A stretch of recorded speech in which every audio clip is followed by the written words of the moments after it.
Wala nang bagyo pero dahil sa habagat, inulan at nakaranas ng mga pagbaha ang ilang bahagi ng bansa.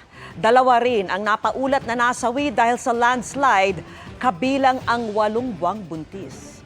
Nakatutok si Rafi Tima.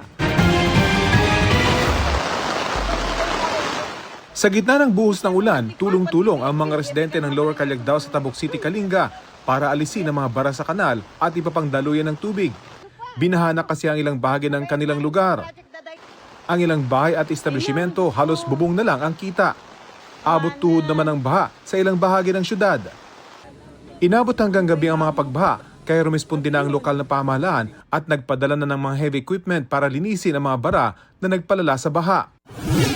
Nagka-landslide naman sa bahagi ng Bulanao kung saan nasawi ang 17 anyos na lalaki matapos umanong matabunan ng gumuhong lupa at mga bato. Naitakbo pa raw siya sa ospital pero idineklarang dead on arrival. Sa Kabayan, Benguet, nasawi rin sa landslide ng babaeng 8 buwang buntis. Pansamantala namang hindi nadaanan ang Nara Bridge sa Itiagi, Isabela matapos matabunan ng putik at mga debris kasunod ng pag-apaw ng tubig. Sa Batac, Ilocos Norte, binaha ang ilang kalsada matapos umapaw ang sapa.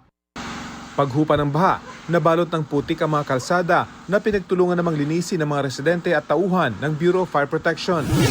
Pansamantala ring isinara sa mga motorista ang bahagi ng kalsadang ito sa Cayapa, Nueva Vizcaya. Gumuho at humambalang kasi sa daan ang mga nagbagsakang lupa, mga bato at ilang punong kahoy. Ayon sa Pag-asa, habagat ang dahilan ng maulang panahon sa ilang bahagi ng bansa, kabilang ang Northern at Central Luzon. Para sa GMA Integrated News, Rafi Tima, nakatutok, 24 oras.